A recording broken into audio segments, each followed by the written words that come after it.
स्वागत है आपको हमारे यूट्यूब चैनल में। इस वीडियो में देखेंगे 10 क्लास का साइंस चैप्टर 2 है। चैप्टर 2 कैसे? चैप्टर 1 है ना, 1 का पार्ट 2। चैप्टर 1 पहला चैप्टर चल रहा है, उसका पार्ट 2। पार्ट 1 अपलोड कर दिए हैं, पार्ट 1 देख लीजिएगा ताकि ये बेहतरीन से समझ में आ जाए। पार्ट 1 नहीं देखेंगे तो फिर दिक्कत होगा थोड़ा समझने में, है ना। इसलिए प्ले लिस्ट बन चुका है 10 क्लास साइंस का न्यू बैच का, उसमें जा करके और एक लाइन से वीडियो देखते चलिए, ठीक है। तो आज पार्ट 2 देखें। पार्ट 1 में देखे थे रासायनिक अभिक्रिया क्या होता है, रासायनिक समीकरण क्या होता है समझे थे, संतुलित रासायनिक समीकरण समझे थे, रासायनिक समीकरण को कैसे लिखते हैं वो सब समझ गए थे। आज देखेंगे रासायनिक अभिक्रिया जो है उसका प्रकार, ठीक है। रासायनिक अभिक्रिया के प्रकार तो बहुत सारा प्रकार है, तो चलिए दो का ग्रुप में बताते चलेंगे ताकि समझने में आसानी होगा, ठीक है। रासायनिक अभिक्रिया का प्रकार में सबसे पहले देखते हैं संयोजन अभिक्रिया। पहला प्रकार संयोजन अभिक्रिया। संयोजन अभिक्रिया, एक संयोजन अभिक्रिया होता है। दूसरा देखेंगे वियोजन अभिक्रिया। एक जैसा अभिक्रिया को एक साथ देखेंगे ताकि ज़्यादा दिमाग लगाने की जरूरत ना पड़े, एक को समझ जाए, एक इसका उल्टा रहेगा, ठीक है। तो वैसे ही ग्रुप में बताएंगे, एक को बढ़िया समझिएगा तो दूसरा ऑटोमेटिक समझ में आ जाएगा, ठीक है। तो संयोजन अभिक्रिया इंग्लिश में कहते हैं इसको combination reaction. Combination reaction, combination reaction. वियोजन अभिक्रिया को कहते हैं decomposition reaction. Decomposition reaction, decomposition reaction, ठीक है। समझते क्या होता है संयोजन। संयोजन मतलब समझ में आता होगा। संयोग, संयोग मतलब क्या होता है? जुटना। संयोजन माने जुटना। संयोग बोलचाल की भाषा में भी बहुत ज़्यादा यूज होता है। संयोजन करना मतलब जुटना, है ना। तो जोड़ना याद रखिएगा। संयोजन मतलब जोड़ना। कॉम्बिनेशन मतलब भी समझ में आता है, कंबाइंड करना। कंबाइंड मतलब मिला हुआ, दो को मिलाना। तो कॉम्बिनेशन या संयोजन मतलब मिलाना। तो नाम को समझिए बढ़िया से तो बाकी सब समझ में आ जाएगा, ठीक है। नाम में सब कुछ रखा है। संयोजन माने जुटना, कॉम्बिनेशन मतलब भी होता है जुटना, है ना, कंबाइन करना, जोड़ना। और इसी का उल्टा है यहाँ पे वियोजन। वियोजन माने टूटना, ठीक है। वियोजन माने टूटना, डिकम्पोजिशन मतलब टूटना, ठीक है। तो देखिए क्या याद रखिएगा इसमें, संयोजन माने जोड़ना या जुटना, जोड़ना समझते हैं। और इसका मतलब वियोजन मतलब होता है तोड़ना, है, टूटना या तोड़ना, जोड़ना, टूटना, दो चीज़ याद रखिए। संयोजन माने जुट जाना, वियोजन माने टूट जाना। तो ऐसा अभिक्रिया जिसमें दो या दो से अधिक पदार्थ जुट जाएगा और एगो पदार्थ बन जाएगा। दो है वो दोनों जुट के एगो बन जाएगा तो उसको कहेंगे संयोजन। क्या कहेंगे? संयोजन। जस्ट इसका उल्टा यहाँ एगो है ये टूट के हो जाएगा ऐसा दूगो तो कहेंगे वियोजन, ठीक है। और दो गो अलगे अलगे है, ऐसे जाके जुट जाएगा, एगो बन जाएगा तो कहेंगे संयोजन। कोई दिक्कत नहीं, नाम से पता चल जाएगा। संयोजन माने जुटना, वियोजन माने टूटना, ठीक है।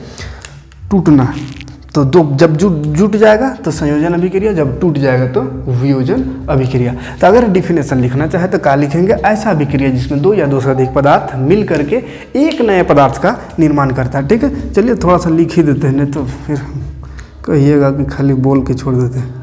लिखते चलिए, नोट्स करते जाइएगा, ठीक है। संयोजन अभिक्रिया, ऐसा अभिक्रिया, पूरा डिटेल में शॉर्ट में लिख रहे हैं। ऐसा अभिक्रिया लगा लीजिएगा, है ना, सब में अभिक्रिया लगेगा क्योंकि यह चैप्टर का नाम ही है अभिक्रिया। जितना कुछ पढ़ेंगे सब अभिक्रिया रहेगा। तो ऐसा अभिक्रिया इस सब में आएगा तो उसको लिख लीजिएगा ना। हम मेन चीज़ लिखते हैं जिसमें दो या दो से अधिक पदार्थ मिल करके एक नए पदार्थ का निर्माण करता है। दो या दो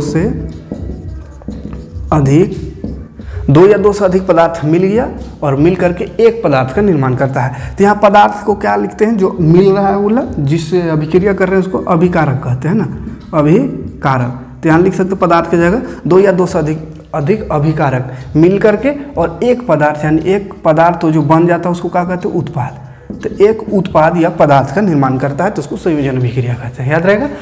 दो या दो से अधिक जुट रहा है और एगो बना रहा है। मान चलिए ए कोई पदार्थ है, एगो बी है, दोनों जुट करके एगो पदार्थ बनेगा, यानी ए बी, यानी दोनों जुट गया। आपस में जुट गया तो संयोजन, टूट गया तो वियोजन। तो यहाँ पे जस्ट उल्टा हो जाएगा। एक पदार्थ या एक उत्पाद या पदार्थ ही लिख देते हैं, साधारण शब्द में याद रहेगा। एक पदार्थ टूटकर दो या दो से अधिक पदार्थों का निर्माण करता है।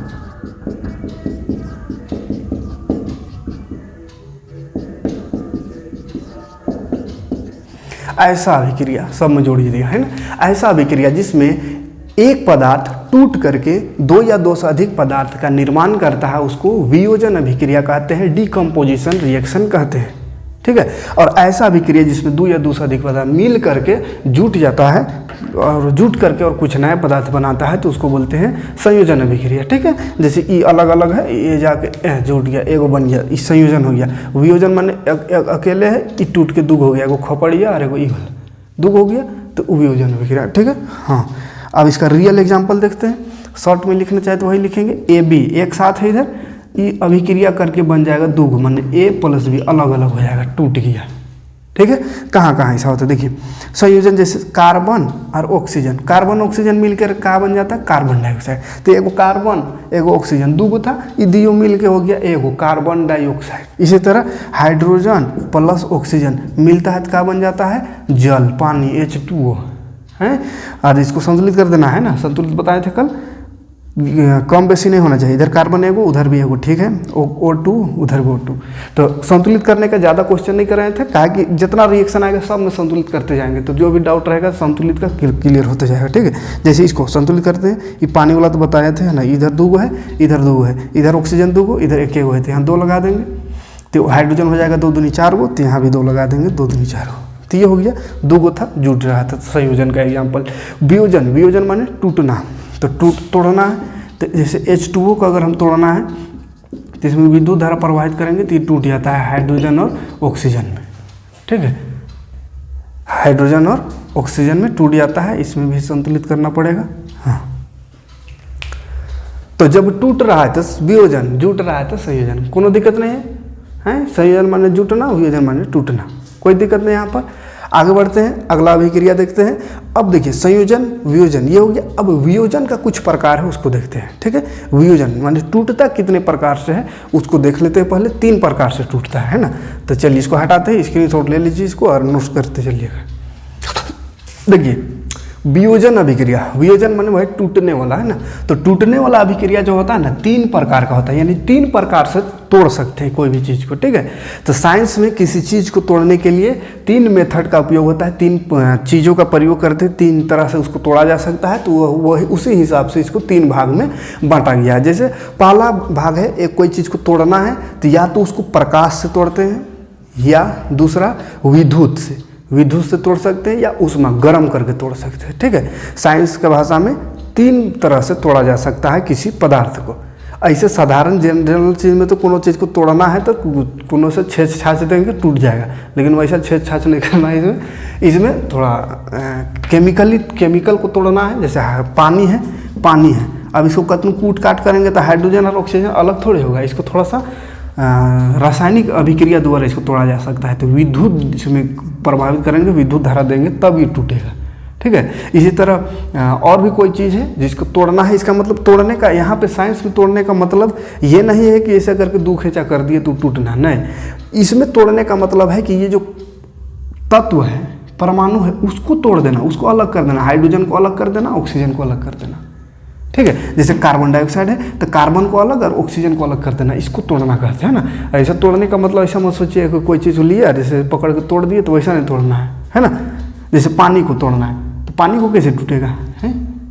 पानी को हाइड्रोजन अलग ऑक्सीजन अलग, तो ऐसा तोड़ना है। ठीक है। तो ऐसे तोड़ने के लिए फिजिकली वैसा हम नहीं तोड़ सकते हैं किसी चीज़ से, है ना। तो उसके तोड़ने के लिए 3 चीज़ का प्रयोग होता है। एक को कहते हैं प्रकाशीय वियोजन, प्रकाश का जरूरत पड़ता है, प्रकाश से बहुत कुछ टूट जाता है, तो उसको बोलते हैं प्रकाशीय वियोजन। प्रकाशीय कैसा लिखाता है, चलो कैसे वियोजन, प्रकाशीय वियोजन। एक होगा ऊष्मीय वियोजन, ऊष्मीय वियोजन, ऊष्मीय वियोजन यानी ऊष्मा द्वारा। एक होगा विद्युत वियोजन, आवश्यक 3 चीज से तोड़ा जा सकता है, प्रकाश से, ऊष्मा से और विद्युत से, करंट से, है ना। विद्युत माने करंट से। प्रकाश वियोजन को इंग्लिश में अगर बात करें तो फोटो डिकम्पोजिशन कहते हैं, फोटो है ना, प्रकाश को फोटो कहते हैं इंग्लिश में, फोटो, और वियोजन मतलब डिकम्पोजिशन, डिकम्पोजिशन। उसमें वियोजन यानी थर्मल डिकम्पोजिशन। विद्युत मतलब वह electricity, electrical decomposition, electrical decomposition. तीन तरह का तोड़ सकते हैं, तीन तरह से, प्रकाश वियोजन, उसमें वियोजन, विद्युत वियोजन। प्रकाश ऐसा वियोजन जिसमें प्रकाश का प्रयोग करते हैं, यानी कोई पदार्थ को तोड़ने के लिए अगर हम प्रकाश का प्रयोग कर रहे हैं तो उसको कहेंगे प्रकाशीय वियोजन। उसमें वियोजन यानी जिसमें ऊष्मा का प्रयोग कर रहे हैं, ऊष्मा से तोड़ रहे हैं, हीट दे करके तोड़ रहे हैं तो उसको ऊष्मीय वियोजन। विद्युत यानी करंट दे करके उसको तोड़ रहे हैं तो उसको विद्युत वियोजन, है ना। तो नाम में ही सब कुछ रखा हुआ है, इसलिए नाम को समझिए, हिंदी लिखने का जरूरत नहीं है ना। प्रकाशीय वियोजन, वियोजन माने तो समझ में आ गया, तोड़ना। तो जहाँ पे प्रकाश का प्रयोग करके कोई चीज़ को तोड़ेंगे तो उसको प्रकाशीय वियोजन कहेंगे, है ना। तो नाम से ही पता चल जाता है इसका मतलब, डिफिनेशन। इसलिए डिफिनेशन नहीं पूछता है केमिस्ट्री में ज़्यादा, है ना। ऐसा नहीं कहेगा कि प्रकाश वियोजन किसे कहते हैं, इसका एग्जाम्पल सब पूछेगा, है ना। प्रकाश वियोजन तो बुड़बको आदमी जान जाएगी, प्रकाश लिखा है वियोजन मैंने टूटना, तो प्रकाश जो टूटेगा उसको प्रकाश वियोजन। उसमें वियोजन, वियोजन खाली जान गया टूटना, और ऊष्मा तो जानिए रहा ऊष्मा, तो जो ऊष्मा से टूटेगा, गर्मी से टूटेगा, हीट से टूटेगा उसको ऊष्मीय वियोजन। और विद्युत, जो विद्युत से टूटेगा उसको विद्युत वियोजन है। मतलब प्रकाश के उपस्थिति में होने वाला वियोजन, ठीक है। साइंस भाषा में थोड़ा सा लिख दी, प्रकाश की उपस्थिति में होने वाला वियोजन, वियोजन माने वही टूट फूट, है ना। तो प्रकाश की उपस्थिति में होगा तो प्रकाश वियोजन। ऊष्मा की उपस्थिति में होगा, ऊष्मा की उपस्थिति में होने वाला वियोजन, उसमें वियोजन कहलाता है। विद्युत वियोजन, विद्युत की उपस्थिति में, विद्युत की उपस्थिति में होने वाला वियोजन, ठीक है। तो डिफिनेशन नहीं पूछता है, फिर भी लिख दे रहे हैं, अगर शायद कभी पूछ दे तो, अगर याद जानकारी के लिए होना चाहिए ना।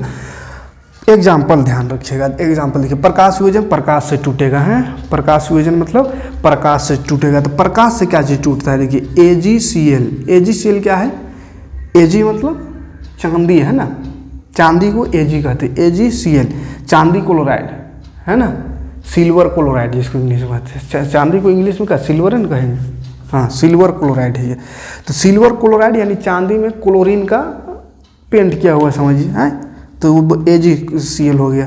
तो उसको तोड़ना है तो प्रकाश खाली दिखा देंगे इसको, उस प्रकाश यानी धूप में रख देंगे तो यहाँ का जो क्लोरीन है वो उड़ जाएगा, Ag अलग हो जाएगा और क्लोरीन अलग हो जाएगा, ठीक है। Ag माने चांदी अलग, क्लोरीन अलग। तो चांदी अलग नहीं होगा, जैसे ये चांदी है, इसमें क्लोरीन का परत चढ़ा हुआ है, क्लोरीन का परत चढ़ा हुआ है, तो धूप में रख देंगे तो क्लोरीन जो है उड़ जाएगा और चांदी रह जाएगा, तो अलग होगा ना। क्लोरीन चल गया ऊपर हवा में, चांदी अलग है ना। तो क्लोरीन और AgCl को प्रकाश की उपस्थिति में तोड़ सकते हैं, ठीक है। संतुलित करते चलना है, संतुलित करते चलना है, ठीक है। संतुलित देखिए, यहाँ क्लोरीन का सूत्र Cl2 होगा, कहा कि क्लोरीन निष्क्रिय गैस थोड़ी है जो अकेले रहेगा, अकेले नहीं रहता। निष्क्रिय गैस पढ़ाया था इससे पहले, खाली निष्क्रिय गैस अकेले रहता है। जैसे कौन कौन था, helium, neon, argon, krypton, xenon, radon, तो वो सब के छोड़ के बाकी सब 2 3 लगा हुआ रहता है, ठीक है। तो क्लोरीन में 2 है और इधर तो क्लोरीन एक है तो 2 लग जाएगा। तो यहाँ 2 लगा दिया, Ag भी 2 हो गया, तो यहाँ भी 2 लग जाएगा, ठीक है। तो ये एक हो गया। इसी तरह AgBr, AgBr यानी एल्युमिनियम सिल्वर ब्रोमाइड, AgBr ये भी रहेगा, यानी ब्रोमीन चढ़ा हुआ है इसमें, तो इसको भी प्रकाश दिखा देंगे, धूप में रख देंगे तो Ag अलग हो जाएगा और ब्रोमीन अलग हो जाएगा, ठीक है। Ag अलग और ब्रोमीन अलग, इसमें भी संतुलित करने के लिए 2 लग जाएगा, क्योंकि यहाँ पे Br में 2 है। आया बात समझ में। तो जो प्रकाश की उपस्थिति में टूट जा रहा है, देखिए एक तो था ये टूट के 2 बन गया, यहाँ भी एक था टूट के 2 हो गया, लेकिन किसको, प्रकाश की उपस्थिति में टूटा, प्रकाश, सूर्य के प्रकाश की उपस्थिति में, है ना। तो इसलिए ये हो जाएगा किसका प्रकाश, सूर्य का, है ना, सूर्य के प्रकाश, ये भी सूर्य के प्रकाश की उपस्थिति में, ठीक है। आगे देखते हैं ये ऊष्मीय वियोजन को देखते हैं, हीट, गर्म करके, है ना, गर्म करके तोड़ सकते हैं। किसको किसको कर तोड़ सकते हैं? उष्मा वियोजन यानी गर्म उष्मा दे करके तोड़ सकते हैं। तो उष्मा दे करके तोड़ने के लिए FeSO4 ferrous sulphate, iron sulphate भी बोलते हैं। आयरन सल्फेट को अगर उष्मा देंगे तो ये आयरन अलग हो जाएगा और सल्फेट अलग हो जाएगा, है ना। Fe अलग और सल्फेट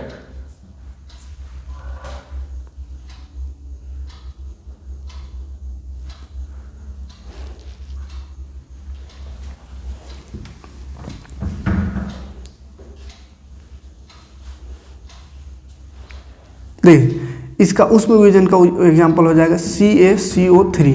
CaCO3 कैल्शियम कार्बोनेट कहते हैं, चूना पत्थर है। चूना पत्थर में उष्मा दे देंगे, उष्मा हीट गरम, तो CaO प्लस CO2 हो जाएगा, ठीक है। ये क्या है? चूना पत्थर। चूना पत्थर का ये सूत्र है। साइंस का भाषा में कहेंगे इसको तो कैल्शियम कार्बोनेट। कैल्शियम कार्बोनेट को तोड़ने के लिए उष्मा यानी हीट गर्म करते हैं, तो ये CaO हो गया चूना, है ना, बिना बुझा हुआ चूना। CO क्या है? ये वाला बिना बुझा हुआ चूना, बिना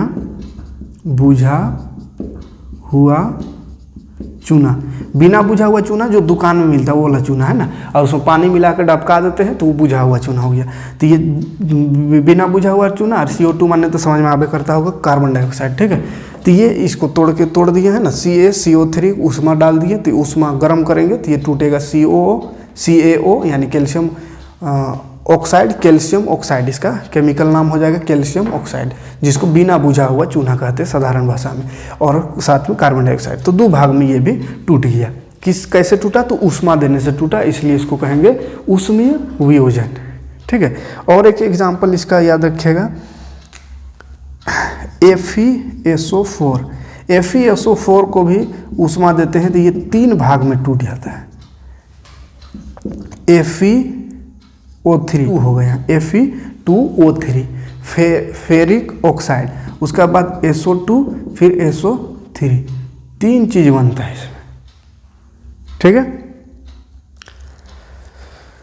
ये क्या है? फेरिक ऑक्साइड,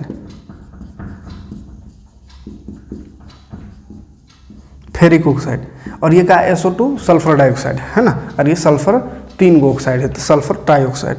और ये FeSO4 फेरिक सल्फेट या आयरन सल्फेट भी कहते हैं। Fe मतलब आयरन होता है ना, आयरन। फेरस भी कहते हैं ग्रीक भाषा में, इसलिए Fe लिखाता है, लेकिन इंडियन भाषा में देखा जाता है आयरन कहते हैं, लोहा, है ना, लोहा ही है Fe। तो लोहा सल्फेट यानी आयरन सल्फेट, इसको हम लिख सकते हैं आयरन सल्फेट। तो आयरन सल्फेट को भी उष्मा देंगे तो ये 3 भाग में टूट जाता है, ठीक है। तो ये एग्जाम्पल ही थोड़ा सा लिख करके और एग्जाम्पल याद रखिएगा, बाकी डिफिनेशन तो याद हो जाएगा, नाम में से पता चल जाएगा, ठीक है। अब आगे देखते हैं विद्युत वियोजन। तो विद्युत वियोजन का एग्जाम्पल सिंपल सा है, पानी में विद्युत धारा प्रवाहित करेंगे तो ये टूट जाता है हाइड्रोजन प्लस ऑक्सीजन में, ठीक है। संतुलित करने के लिए लगाना पड़ेगा कहाँ पे? 2 लगाना पड़ेगा, यहाँ पे और यहाँ पे, ठीक है। तो पानी को तोड़ सकते हैं विद्युत द्वारा, विद्युत वियोजन से, कोई दिक्कत नहीं यहाँ तक। तो 3 तरह का वियोजन पढ़े, वियोजन याद रखिएगा। प्रकाश वियोजन, जिसमें प्रकाश की जरूरत पड़ता है, जिसको तोड़ने के लिए प्रकाश की जरूरत पड़े, प्रकाश वियोजन।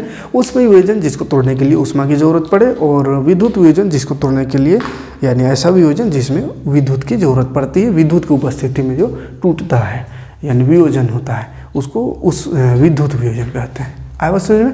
तो ये 3 को क्लियर है, ले लीजिए स्क्रीनशॉट। आगे बढ़ते हैं, जानना ये उष्माक्षेपी और उष्माशोषी, ये 2 देखते हैं, ठीक है। ये दोनों एक दूसरे का उल्टा है, इसलिए ये दोनों को एक साथ देखेंगे, ठीक है। उष्माशोषी है और एक है उष्माक्षेपी। उष्माक्षेपी को कहते हैं एक्सोथर्मिक रिएक्शन, और उष्माशोषी को इंडोथर्मिक रिएक्शन, ठीक है। देखिए ध्यान से देखिए, इसमें भी देखिए नाम से पता चल जाएगा। उष्माशोषी इसको समझते हैं, तो उसके बाद इसका उल्टा उष्माशोषी। शोषी माने शोषण, शोषी माने शोषण, अवशोषण कहते हैं। अवशोषण मतलब समय आता होगा सोखना, लेना, है ना, अवशोषित कर लेना। तो ऐसा अभिक्रिया जिसमें ऊष्मा का अवशोषण होता है, यानी ऊष्मा को वो लेता है, ऊष्मा लेता है तब जाके वो अभिक्रिया पूरा होता है, ऊष्मा को लेता है तब जाकर अभिक्रिया पूरा होता है, तो उसको ऊष्मा शोषी अभिक्रिया कहते हैं, जिसमें ऊष्मा का अवशोषण होता है, जिसमें ऊष्मा का अवशोषण होता है, अवशोषण याद रखिएगा, ऊष्मा का अवशोषण होता है, उसको ऊष्मा शोषी अभिक्रिया कहते हैं। जैसे अभी 3 तरह का जो अभिक्रिया पढ़े थे, प्रकाश वियोजन, ऊष्मीय वियोजन, विद्युत वियोजन, तो उसमें सब में क्या हो रहा है, एक में प्रकाश का जरूरत पड़ रहा है, एक ठो में ऊष्मा का जरूरत पड़ रहा है, एक ठो में विद्युत का जरूरत पड़ रहा है, ठीक है। तो तीनों एक तरह का क्या है, ऊर्जा है ना, तीनों एक तरह का क्या है, ऊर्जा है। तो जिसमें ऊष्मा शोषी यानी ऊर्जा की आवश्यकता पड़े तो उसी को ऊष्मा शोषी अभिक्रिया कहते हैं। तो अभी जो 3 प्रकार का अभिक्रिया पढ़े वो तीनों का तीनों आ जाएगा इसी ऊष्मा शोषी अभिक्रिया में। तीनों में ऊष्मा की जरूरत पड़ रहा है, एक ठो में हीट ऊष्मा की जरूरत पड़ रहा है यानी गर्मी वाला ऊष्मा, एक में प्रकाश ऊष्मा की जरूरत पड़ रहा है, एक ठो में विद्युत ऊष्मा है ना, विद्युत ऊर्जा का प्रयोग हो रहा है। तो ऐसा अभिक्रिया जिसमें विद्युत ऊष्मा या प्रकाश से ऊर्जा की आवश्यकता होती है या अवशोषण होता है उसको ऊष्मा शोषी अभिक्रिया कहते हैं, ठीक है। तो क्या लिखेंगे, इसका डिफिनेशन में क्या हो जाएगा, ऐसी अभिक्रिया जिसमें अभिकारक को तोड़ने के लिए या तो ऊष्मा या प्रकाश या विद्युत ऊर्जा की आवश्यकता होती है ना। और साधारण शब्दों में याद रखिएगा कि शोषी, ऊष्मा शोषी माने ऊष्मा का अवशोषण, ऊष्मा लेता है तब जाकर अभिक्रिया होगा। तो कैसा ऊष्मा लेगा, 3 तरह का ऊष्मा होता है, ऊर्जा होता है। एक ऊष्मा यानी गर्मी वाला ऊर्जा हो गया, वो हीट वाला, गर्म करने से कोई जो ऊर्जा मिलता है वो, और एक प्रकाश से जो ऊर्जा मिलता है और एक विद्युत से जो ऊर्जा मिल जाए। तो ये तीनों में से कोई भी ऊर्जा का अगर जरूरत पड़ रहा है तो उसको ऊष्मा शोषी अभिक्रिया। और जितना भी एग्जाम्पल अभी देखे थे ऊष्मा वियोजन अभिक्रिया का, वो सब वियोजन अभिक्रिया इसमें आ जाएगा, ठीक है। तो अलग से इसका एग्जाम्पल नहीं पूछता, वो सब जितना वियोजन है वो सब इसमें आ जाएगा। वो सब को मिला जुला के कहे तो ऊष्मा शोषी अभिक्रिया होता है वहाँ, ठीक है। कैसा अभिक्रिया होता है वियोजन में, तो ऊष्मा शोषी अभिक्रिया होता है। आगे बढ़ते ऊष्मा क्षेपी अभिक्रिया। ऊष्मा क्षेपी जस्ट उसका उल्टा, उसमें क्या है, ऊर्जा आवश्यकता पड़ रहा है। इसमें ऊर्जा की आवश्यकता नहीं पड़ती है बल्कि ये ऊर्जा निकालता है। ऐसा अभिक्रिया जिसमें उत्पाद के साथ साथ ऊर्जा भी निर्माण हो जाता है। इसमें तो ऊर्जा बाहर से देना पड़ रहा था, ऊष्मा के रूप में, प्रकाश के रूप में या विद्युत के रूप में, बाहर से ऊर्जा उसको देंगे तब अभिक्रिया हो रहा था। लेकिन इसमें क्या है, बाहर से देने की जरूरत नहीं है, लेकिन वो अपने खुद से ही ऊर्जा निकाल देता है, रिएक्शन होता है और उसके साथ साथ ऊर्जा भी बनाता है। तो ऊर्जा भी जहाँ पे बनेगा उसको ऊष्मा क्षेपी अभिक्रिया, जहाँ ऊर्जा लगेगा, खपत होगा ऊर्जा की, उसको ऊष्मा शोषी अभिक्रिया। तो एक डिफिनेशन ऐसा भी हो सकता है कि ऐसा अभिक्रिया जिसमें ऊष्मा की खपत होती है उसको ऊष्मा शोषी अभिक्रिया, और ऐसी अभिक्रिया जिसमें उत्पाद के साथ साथ ऊर्जा भी निकलता है, ऊर्जा भी निकलता है, उत्पादन होता है ऊर्जा का भी, तो उसको ऊष्मा क्षेपी अभिक्रिया, ठीक है। तो क्या लिख सकते हैं इसमें, ऐसी अभिक्रिया जिसमें उत्पाद के साथ साथ ऊर्जा भी निकलता है। उत्पाद तो बनबे करेगा, उत्पाद जो अभिक्रिया में इधर जो कुछ बनता है वो कुछ बनबो करेगा, उसके साथ साथ ऊर्जा भी बनेगा, है ना। तो ऊर्जा या ऊष्मा एक ही बात है ना, ऊर्जा या ऊष्मा। ऊष्मा लिखा हुआ है, उसमें का मतलब ऊर्जा, ऊर्जा या ऊष्मा साइंस में एक ही चीज़ है दोनों, है ना, अलग अलग मत समझिएगा। तो ऊष्मा या ऊर्जा जहाँ पे निकलता है उत्पाद के साथ साथ उसको ऊष्मा क्षेपी अभिक्रिया कहते हैं, ठीक है। एग्जाम्पल इसका देखिए, ये ज़्यादा इंपॉर्टेंट क्वेश्चन है क्योंकि यहाँ से क्वेश्चन एग्जाम में पूछता है। यहाँ तो कुछ है नहीं वैसा खास, तो इसमें क्या पूछेगा, है ना, ये जितना वियोजन अभिक्रिया है वो सब अभिक्रिया ऊष्मा शोषी में आएगा। ऊष्मा का जिसमें शोषण होता है, खपत होता है, उसको ऊष्मा शोषी अभिक्रिया। तो उसमें ज़्यादा कुछ नहीं है, इसलिए वो नहीं पूछता है एग्जाम में। एग्जाम में यहाँ से क्वेश्चन आता है, ठीक है। तो इसको अच्छे से करिएगा। ऐसा अभिक्रिया जिसमें उत्पाद के साथ साथ ऊर्जा का भी निर्माण होता है या ऊर्जा भी निकलता है तो उसको ऊष्मा क्षेपी अभिक्रिया कहते हैं। एग्जाम्पल के रूप में देखें तो CH4 ये मीथेन है, ठीक है। मीथेन को जब जलाते हैं, मीथेन को जलाते हैं ऑक्सीजन की उपस्थिति में, कोई भी चीज़ जलता है तो ऑक्सीजन की उपस्थिति में, ठीक है। तो ऑक्सीजन की उपस्थिति में इसको जला देंगे तो बनता है कार्बन डाइऑक्साइड। कोई भी चीज़ को जलाएंगे तो कार्बन डाइऑक्साइड गैस ज़्यादातर निकलता है। कार्बन डाइऑक्साइड, उसके साथ साथ H2O कुछ मात्रा में रहता है और उसके बाद ऊष्मा निकलता है, ठीक है। तो ये क्या है, CH4 मीथेन गैस है ना। मीथेन गैस है जिसको ईंधन के रूप में उपयोग करते हैं, है ना। तो ईंधन के रूप में उपयोग करते हैं तो ये ऑक्सीजन की उपस्थिति में इसको जलाते हैं, ईंधन जलाते हैं। तो जलाने से कार्बन डाइऑक्साइड गैस निकलेगा, H2O पानी का कुछ मात्रा निकलता है, उसके साथ साथ ऊष्मा निकलता है। और यही वाला ऊष्मा, यही ऊष्मा से हम खाना उना बना सकते हैं, ठीक है। खाना उना जो बनता है या जिससे हमको गर्मी महसूस होता है, तो यही ऊष्मा से, जिसको ऊर्जा भी कह सकते हैं ना। तो ऊष्मा और ऊर्जा को अलग नहीं समझना, एक ही चीज़ हुआ है, ठीक है। तो ऊष्मा भी इसमें निकलता है। तो ऐसा अभिक्रिया जिसमें ऊष्मा निकल रहा है, क्या उत्पाद के साथ साथ, उत्पाद दो गो बन रहा है, दो उत्पाद हो रहा है, एगो कार्बन डाइऑक्साइड का, एगो जल का, दो चीज़ बन रहा है, उसके साथ साथ ऊष्मा भी निकल रहा है। तो इसको क्या कहेंगे, ऊष्माक्षेपी अभिक्रिया। आएगा समझ में। इसी तरह और भी एग्जाम्पल इसका हो सकता है, CaO। अभी बताए थे CaO क्या होता है, कैल्शियम ऑक्साइड, बिना बुझा हुआ चूना, ठीक है। तो बिना बुझा हुआ चूना को पानी में मिला देते हैं, पानी में मिला देते हैं चूना को। तो क्या होता है, दुकान से खरीदते हैं चूना जो सूखा वाला, बिना बुझा वाला, उसको पानी में डबकाते हैं ना, तो वो क्या हो जाता है, उसमें ये बन जाता है CaOH का होल 2, CaOH का whole 2, calcium hydroxide, calcium hydroxide, यानी ये बुझा हुआ चूना कहते हैं इसको। ये वाला है बिना बुझा हुआ चूना, बिना बुझा हुआ चूना, बिना बुझा हुआ चूना है। पानी मिला दिए उसमें तो वो बुझा हुआ चूना बन जाता है। पानी मिलने के बाद जो चूना बनता है, जिसका उपयोग फिर किया जाता है घर और लिपाई पोताई में या फिर खैनी बनाने में, है ना। तो वो वाला चूना हो गया ना। तो वो वाला चूना को कहते हैं बुझा हुआ चूना, का बुझा हुआ चूना, बुझा हुआ चूना। तक क्या बन रहा है, बुझा हुआ चूना, पानी मिला दिए तो बन गया उससे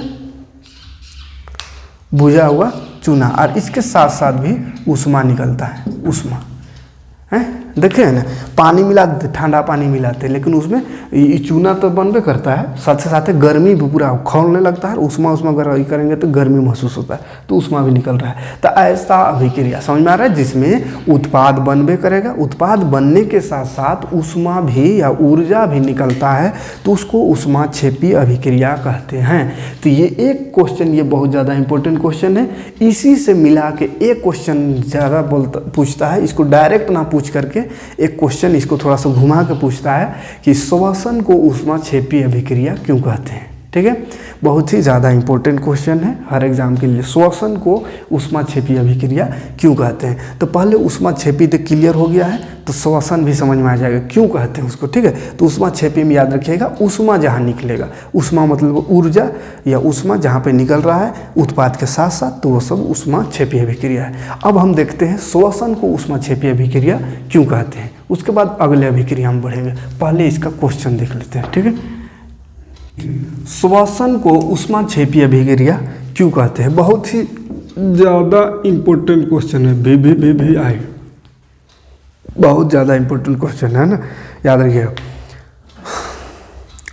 एग्जाम की दृष्टि से भी इम्पोर्टेंट है और नॉलेज की दृष्टि से भी है ना, ये इम्पोर्टेंट है। देखिए ऊष्माक्षेपी हम जाने, ऊष्माक्षेपी किसको कहेंगे, जिसमें उत्पाद बनेगा कुछ हो और उसके साथ साथ काजे बनेगा ऊर्जा या ऊष्मा निकलेगा, तो उसको ऊष्माक्षेपी। अब श्वसन, श्वसन माने जो सांस लेते हैं, सांस लेते हैं तो श्वसन की जो क्रिया होती है, श्वसन क्रिया शरीर में, उस श्वसन क्रिया को भी ऊष्माक्षेपी अभिक्रिया कहते हैं। तो क्यों कहते हैं, तो ऊष्माक्षेपी अभिक्रिया कहने का मतलब है कि हमको ऊष्मा उसमें मिलता होगा तभी ना कहेंगे, जहाँ पे ऊष्मा मिलेगा उसी को ऊष्माक्षेपी अभिक्रिया कहते हैं। तो देखिए श्वसन में क्या होता है, श्वसन पढ़े होंगे, कोशिका चैप्टर में पढ़ाए थे 8 क्लास में, 9 क्लास में भी था।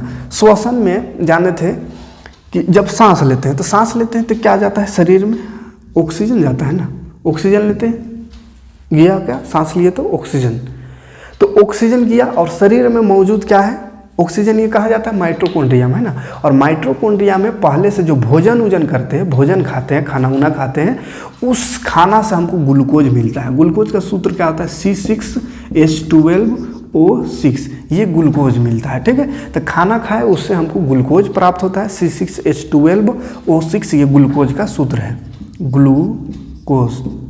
ग्लूकोज या इसी को कार्बोहाइड्रेट भी कहते हैं, ठीक है। तो कार्बोहाइड्रेट या ग्लूकोज में बनता है। भोजन जो करते हैं वो पच जाता है, भोजन का पाचन के बाद हमको मिलता है क्या, ग्लूकोज या कार्बोहाइड्रेट। तो यही वाला ग्लूकोज या कार्बोहाइड्रेट जो है सांस लेते हैं तो ऑक्सीजन गया, तो ऑक्सीजन और ये दोनों मिल जाता है।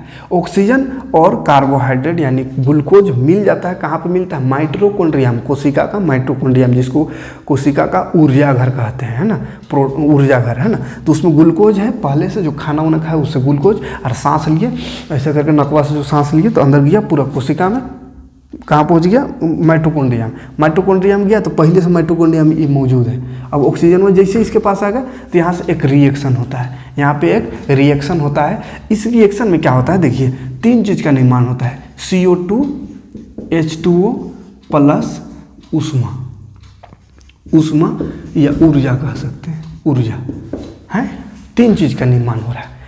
ये दोनों मिल करके क्या बनाता है, कार्बन डाइऑक्साइड, जल और ऊष्मा, ठीक है। तो कार्बन डाइऑक्साइड जो बन गया उसको फिर सांस छोड़ देते हैं, सांस लेते हैं, छोड़ देते हैं तो ये कार्बन डाइऑक्साइड छूट गया, चल गया बाहर, शरीर से बाहर। पानी जो बना वो शरीर में रह जाता है, कोशिका में पानी होता है ना, पूरा शरीर में पानी है, तो पानी यहीं से बनता है, ठीक है। तो ये पानी बन गया, वो रह गया शरीर में। उसके बाद ये ऊर्जा बनता है, तो ऊर्जा का क्या काम करते हैं, तो ऊर्जा या ऊष्मा जो बनता है उसी से तो हम अभी बोल पा रहे हैं, पढ़ा पा रहे हैं, खड़ा हो पा रहे हैं।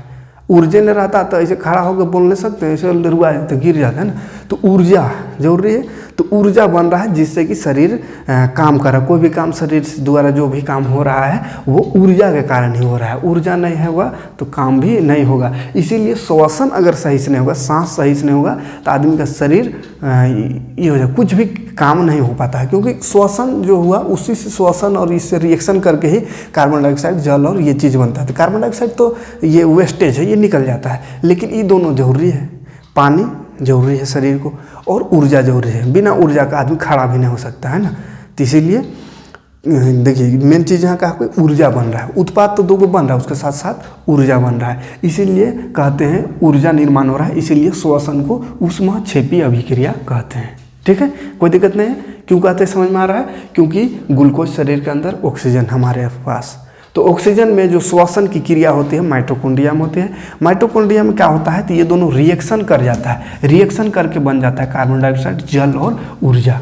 तो चूंकि इसमें हमको श्वसन में ऊर्जा का निर्माण हो रहा है, ऊर्जा मिल रहा है, और हम जानते हैं कि जहाँ पे भी उत्पाद के साथ साथ ऊर्जा का भी निर्माण हो तो उसको ऊष्माक्षेपी अभिक्रिया कहते हैं। और श्वसन में वही चीज़ हो रहा है, उत्पाद भी बन रहा है और ऊर्जा भी निकल रहा है, तो इसीलिए श्वसन को भी ऊष्माक्षेपी अभिक्रिया कहते हैं। आया बात समझ में, कोनो दिक्कत नहीं। संतुलित इसको करना जरूरी है, संतुलित नहीं किए, देखिए संतुलित करिए तो संतुलित करिए, संतुलित करते हैं इसलिए करते जा रहे हैं ताकि संतुलित में दिक्कत ना हो। संतुलित का बड़ा दिक्कत होता है ना, संतुलित का क्वेश्चन आता है। देखिए 6 गो सी है, यहाँ सी एक है, तो 6 गो लगा दीजिए, 6 गो सी हो गया। ऑक्सीजन गनिए, ऑक्सीजन 6 गो यहाँ पर दिख रहा है और यहाँ 2 गो, तो 6 2 8 गो हो गया है। यहाँ ऑक्सीजन देखिए 6 यहाँ और यहाँ 2, तो 6 दूनी तो 12 गो हो गया यहीं पे ऑक्सीजन, और यहाँ भी है 13 गो ऑक्सीजन हो गया। और इधर जमे का है 6 और 2 8 गो है जमे हैं, गड़बड़। तो यहाँ लगा देते हैं, ऐसा करते हैं। अच्छा पहले अब एच को देख लीजिए, ऑक्सीजन तो अभी बहुत का फर्क दिख रहा है, एच का भी देख लेते हैं।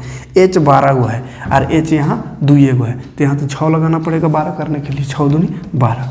अब फिर ऑक्सीजन को देखिए, ऑक्सीजन 6 और 2 8 गो इधर है, ऑक्सीजन यहाँ 6 दूनी 12 गो, और यहाँ ऑक्सीजन आ गया 6 लगा दिए तो 6 गो, तो 12 और 6 हो गया 18 गो ऑक्सीजन। तो 18 कैसे करेंगे, यहाँ 6 गो है तो इसको कर देते हैं 6, तो 6 दूनी 12 गो यहाँ, और ये 6 12 6 18, तो संतुलित हो गया, ठीक। तो क्यों कहते हैं, लिखना पड़ेगा का, इसे इसका आंसर तो हर जगह बुक में मिल जाएगा, कहीं पे भी। मेन समझना था तो समझ में आ ही गया होगा, इतना अच्छा समझाए कौन समझाएगा है। तो अगर लिखना चाहे तो लिख लीजिएगा, क्या लिखिएगा के दौरान श्वसन जब हम करते हैं तो श्वसन क्रिया में ग्लूकोज और ऑक्सीजन अभिक्रिया करके कार्बन डाइऑक्साइड, जल और ऊर्जा का निर्माण करता है। श्वसन के दौरान क्या होता है, ग्लूकोज और ऑक्सीजन, जो सांस लेते हैं वहाँ से ऑक्सीजन जाता है, भोजन करते हैं वहाँ से ग्लूकोज, तो ग्लूकोज और ऑक्सीजन मिल करके या अभिक्रिया करके कार्बन डाइऑक्साइड, जल उत्पाद के रूप में कार्बन डाइऑक्साइड और जल का निर्माण करता है। उसके साथ साथ ऊर्जा भी बनता है या ऊर्जा का भी निर्माण होता है। चूँकि इस श्वसन में ऊर्जा प्राप्त हो रहा है, ऊर्जा मिल रहा है, ऊर्जा का निर्माण हो रहा है, इसीलिए श्वसन को ऊष्माक्षेपीय अभिक्रिया कहते हैं। ठीक है, तो यहाँ तक कोई दिक्कत नहीं होनी चाहिए। चलिए इस वीडियो में इतना ही देखते हैं। ठीक है, एक बार पूरा ख़त्म कर देंगे तो भी दिक्कत हो जाएगा, नहीं समझ में आएगा, फिर बोन्स करने लगेगा, है ना। तो कम में कम पढ़िए, लेकिन ऐसा पढ़िए कि याद रहे, है ना, दिमाग में छपा जाए, है ना।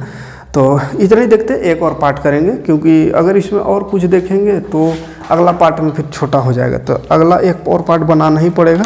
इसलिए इसमें इतना ही देखते हैं। 2 तरह का और अभिक्रिया बच गया, 4 तरह का, विस्थापन और द्विविस्थापन, उपचयन अपचयन, उसके बाद रेडॉक्स अभिक्रिया, उसके बाद संक्षारण और विकृत गंधिता। तो इतना सारा कुछ अभी बचा हुआ है, जो कि एक ही इसी में अगर करना चाहे तो बहुत ज़्यादा लंबा वीडियो हो जाएगा। तो इसीलिए अगले पार्ट में, तीसरा पार्ट में देखेंगे वो सबको। इतना सबको क्लियर कर लीजिए, है ना। एक बार में ना समझ में आए तो वीडियो को घुरा घुरा के 2-3 बार देखिए, ताकि अच्छे से क्लियर हो जाए, है ना।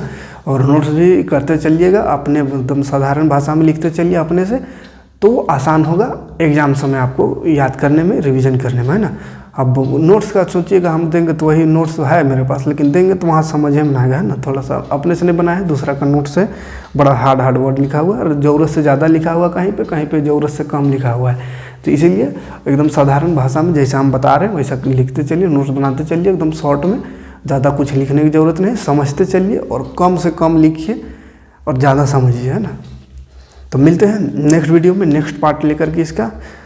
और ज़्यादा वीडियो को शेयर करें और ज़्यादा से ज़्यादा लोगों तक जोड़ने का प्रयास करें, ताकि ज़्यादा से ज़्यादा लोग देखेंगे तो हमको भी अच्छा लगेगा और ज़्यादा से ज़्यादा वीडियो आपको प्रोवाइड करेंगे। तो मिलते हैं नेक्स्ट वीडियो में। Thanks for watching.